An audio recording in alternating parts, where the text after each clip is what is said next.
my sweeties, and welcome back to my channel. If you don't already know me, my name is Celise, and thank you for joining my spooky little family. In today's video, we are going to be talking about The Dark and the Wicked. Let's get into the video.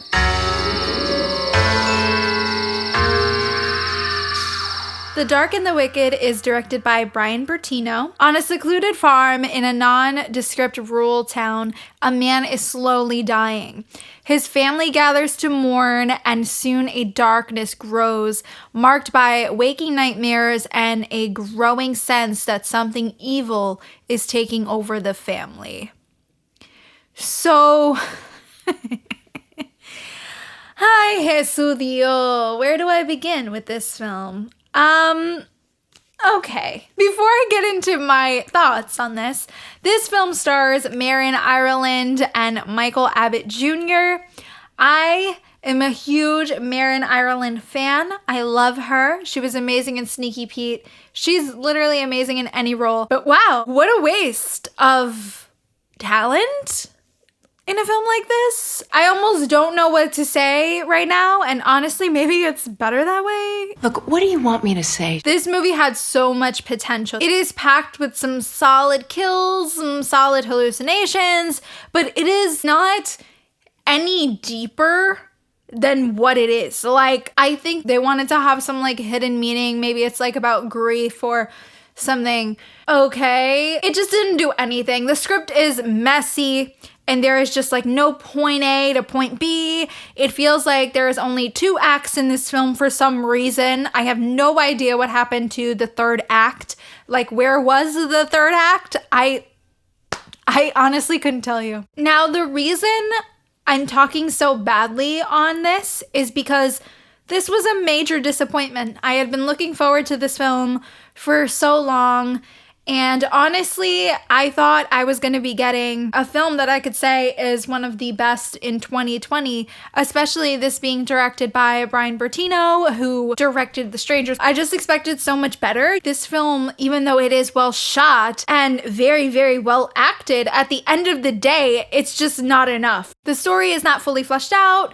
The underlying themes do not get the exploration they deserve, like, at all, in any regard. This movie misses the mark so many times, it begins to be exhausting. The characters are severely underdeveloped, and because of that, you kind of don't really care about these people. Why would I care what's happening to you? I don't even know you. Can we just have some good character development? Make me feel connected to someone so that when something happens to them, I feel it in my chest. That to me is what horror movies and just film in general is all about. Take notes! I didn't understand any of these characters, and honestly, like, midway through the movie, they just decide they're no longer going to, like, fight this presence or figure out what the hell's happening. Like, they just do nothing. Who would do that? Nobody. So even though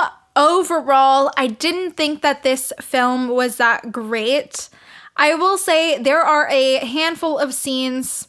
Just kidding. There's really only like 2 scenes that I actually liked. I really liked the beginning, the shot of the mother cutting the carrots, and then she begins to cut her fingers off, and it's very intense. Her acting is very good. It's very believable. And for that moment, you're like, oh shit, this is gonna be some wild movie. I'm so excited. They're getting right into it, because they definitely didn't shy away from getting right into the story, which thank God, because if this film had dragged, I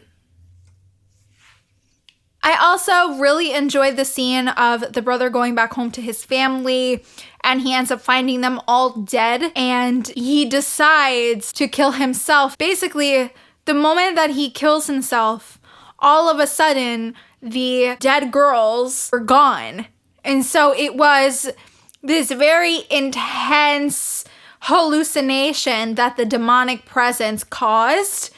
And basically, this presence tricked him into thinking that they killed themselves so he could kill himself. So I really was shook. I was like, oh my God, finally, this movie is going to be something special. I'm gonna really enjoy the ending. I see this really going somewhere. And then psych! I am very tired of these movies. None of y'all are gonna convince me that this has some like deeper meaning that I'm just not understanding and like whatever. Listen, it ends with no kind of explanation. We don't know anything. We don't understand why this family specifically is being targeted, why weird things are happening with the dad, because they don't explain it. It's not like rocket science. I'm watching your film. Basically, I am going to be giving The Dark and the Wicked 3 lebs out of 5. I think if the story was more developed, I think that it would have been great. But because of that, now that I got all of that off my chest, which thank God, baby, I've been carrying this film with me for like 3 days. I've been just wanting to sit in front of the camera and rant. All right, you guys, that is it for today's video. Thank you so much for watching. Don't forget to like and subscribe. Make sure you hit the little notification bell as it does really help me a lot. And I will see you guys next week. Bye.